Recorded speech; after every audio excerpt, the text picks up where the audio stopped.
তারা মিষ্টি এনেছেন। আসলে এমন অসহায় মানুষগুলো তারা মিষ্টি বা এরকম খাবার খেতে পায় না।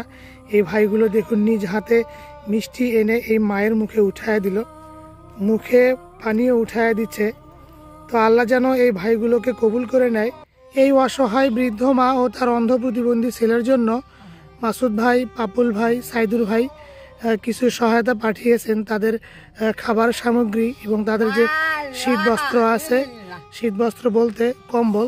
দেখুন এই মা এবং তার প্রতিবন্ধী ছেলের সামনে যা খাবার সামগ্রী দেখতে পাচ্ছেন এগুলা তিনারা পাঠিয়েছেন মানবপ্রেমী এই ভাইয়েরা।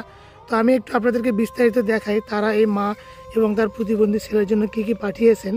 দেখতে পাচ্ছেন এখানে 2টা কম্বল, কম্বলের নিচেই 1 বস্তা চাল, আর এখানে কিছু কাঁচা বাজার দেখতে পাচ্ছেন। এখানে মসুর কালাই আছে, পেঁয়াজ, রসুন, এখানে সাবান আছে, তেল আছে, এখানে একটা ব্রয়লার মুরগিও নিয়ে আসছেন তারা। এবং তাদের জন্য যে শুকনো খাবার এখানে দেখতে পাচ্ছেন চিড়া নিয়ে আসছে, এই মুড়ি নিয়ে আসছে। আর এই মা তার বুকে অনেক ব্যথা, এইটা তাকে বলতেছে, এই যে দেখতে পাচ্ছেন। তো এই ভাইগুলো এই মা ছেলের জন্য এগুলো বাজার করে নিয়ে আসছে।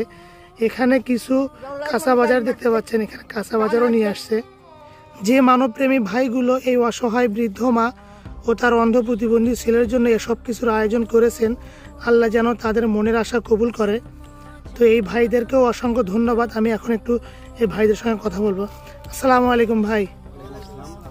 ভাই আপনারা এই বৃদ্ধ মা ছেলেকে কেমন দেখলেন, আর তাদের জন্য যে বাজার করে নিয়ে আসলেন এগুলো নিয়ে আসার পরে আপনার কেমন লাগতেছে? আমরা আপনার চ্যানেলে এই অসহায় বৃদ্ধ চাচির ছবি দেখে আমরা খুব নিজেকে খারাপ লাগতেছিল। আমাদের এলাকায় এইরকম অসহায় লোক আমরা চলে যাবো, যার কারণে আমরা আজকে বাজার করে নিয়েছি, যে চালের বস্তা নিয়েছি এবং আনুষ্ঠানিক যা লাগে মোট 40-45 দিন তাদের করতে যা লাগে সবকিছু নিয়ে এসেছি। এই বৃদ্ধ মায়ের যে প্রতিবন্ধী ছেলেটি আছে আমি একটু তাকে দেখাই। দেখুন তিনি মিষ্টি রোদে শুয়ে আছে। এই ভাইগুলো এই অসহায় মা ও ছেলের জন্য এগুলো নিয়ে আসলো। দেখতেই পাচ্ছেন যে তারা মিষ্টি এনেছেন। আসলে এমন অসহায় মানুষগুলো তারা মিষ্টি বা এরকম খাবার খেতে পায় না। এই ভাইগুলো দেখুন নিজ হাতে মিষ্টি এনে এই মায়ের মুখে উঠায় দিল। এই যে তাদের জন্য যে মিষ্টি নিয়ে আসছে, আরও অন্যান্য বাজার করে এনেছেন। দেখুন মুখে পানিও উঠায় দিচ্ছে।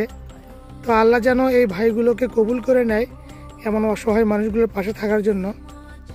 আমি একটু এই অসহায় মা ও তার অন্ধ প্রতিবন্ধী ছেলের ঠিকানা বলি। এইটা গাইবান্ধা জেলার পলাশবাড়ি থানার কিশোরগাড়ি ইউনিয়নের কাশিয়াবাড়ি গ্রামে।